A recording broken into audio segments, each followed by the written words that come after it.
প্রিয় বন্ধুরা, আমি আসলাম একটি ছোট টপিকস নিয়ে। আজকের টপিক্সে আপনাদের সঙ্গে যেটা আলোচনা করব, যে আপনার একটা ডকুমেন্ট আপনি আপনার কম্পিউটার বা ল্যাপটপে তৈরি করেছেন, কিন্তু সেই ডকুমেন্টটি যখন অন্য কম্পিউটারে ওপেন করতে যান, সেক্ষেত্রে কিন্তু আপনার সেটা ভেঙে যায়, নতুবা সবগুলো শব্দ বা ওয়ার্ড এক জায়গায় জয়েন লেগে যায় বা জোড়া লেগে যায়। সেক্ষেত্রে এই ধরনের সমস্যা কিন্তু প্রায় সবাইকে সম্মুখীন হতে হয়। তো সেই কাজটি আপনারা কীভাবে করবেন আজকের এই ভিডিওতে সেই কাজটি আমি দেখাবো। তো আপনারা অবশ্যই মনোযোগ সহকারে ভিডিওটি দেখবেন, কোনো ধরনের স্কিপ না করে পুরো ভিডিওটি দেখলে আপনাদের এখানে অনেক কিছু জানার আছে, শেখার আছে। তো আপনারা ভালো কিছু শিখতে পারবেন। তো চলে যাওয়া যাক কাজে। আমি এই ডকুমেন্টে লিখেছি, আমার একটি ডকুমেন্ট আছে। এই ডকুমেন্টটি আমি ইমেলের মাধ্যমে সেন্ড করব বা পেনড্রাইভের মাধ্যমে এটাকে ট্রান্সফার করব। তো দেখা যায় সেক্ষেত্রে যখন আমি এটাকে ট্রান্সফার করতে যাই বা ওইখানে অন্য কম্পিউটারে গিয়ে আমি যখন ওপেন করি, তখন কিন্তু এটাকে জয়েন লেগে যায় বা এক জায়গায় হয়ে যায় সব কিছু। তো এই কাজটি আপনার জানা থাকলে তখন কিন্তু আর আপনার সেটি জয়েন আপনার লেগে যাবে না। তো যখন আপনি অন্য কম্পিউটার নিয়ে যাবেন বা জয়েন করতে যাবেন, সেক্ষেত্রে প্রথমে যে কাজটি করবেন, আপনারা এখানে ফাইল মেনুতে যাবেন।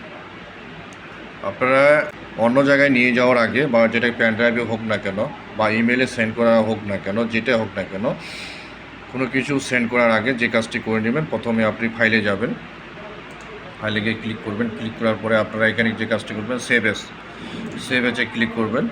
ক্লিক করার পরে আপনারা এখানে আপনি ফাইলের নাম দিবেন। আপনি ফাইলের নাম কী দিতে চান, এখানে যেহেতু আইসিটি নামে আছে, আমি এটাকে 2 করে দিলাম। আপনি এখানে ফাইলের নাম দেবেন।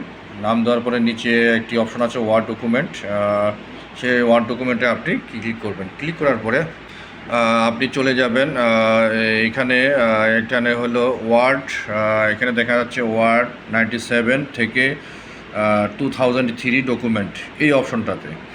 এই অপশনটার বাইরে কিন্তু কোনো অপশনে যাওয়া যাবে না। মনে রাখতে হবে ওয়ার্ড 97 থেকে 2003 ডকুমেন্ট পর্যন্ত, এটার উপরে ক্লিক করবেন। ক্লিক করার পরে আপনি এই ফাইলটিকে কোথায় সেভ করতে চান, ধরেন আপনি ডেস্কটপে রাখতে চান বা যে কোনো ফাইলে রাখতে চান, যেটাতে হোক না কেন। আমি ডেস্কটপে রাখলাম। আসার পরে আপনি ডেস্কটপে সিলেক্ট করে নেওয়ার পরে আপনি কী করবেন, সেভ বাটনে ক্লিক করবেন। এখন কিন্তু আপনার এই ফাইলটা 2 নামে সেভ করা আছে, একটা আইসিটি 2। আমি এটাকে ক্লোজ করে দিলাম। ক্লোজ করে দেওয়ার পরে আমার ফাইলটি যে আছে আইসিটি 2, এই ফাইলটি কী করবেন, আপনি তখন মেইলে সেন্ড করবেন। মেইল হোক, যে ডকুমেন্টে হোক না কেন, আপনি ওখানে সেন্ড করে দিবেন। যখন ওখানে অন্য কম্পিউটার ডাউনলোড করবে বা পেনড্রাইভ থেকে নিয়ে নেবে, তখন কিন্তু আর ফোনটি ভাঙবেন বা জোড়া লাগবে না। তো এই ছিল আজকের এই ভিডিওতে। ধন্যবাদ সকলকে।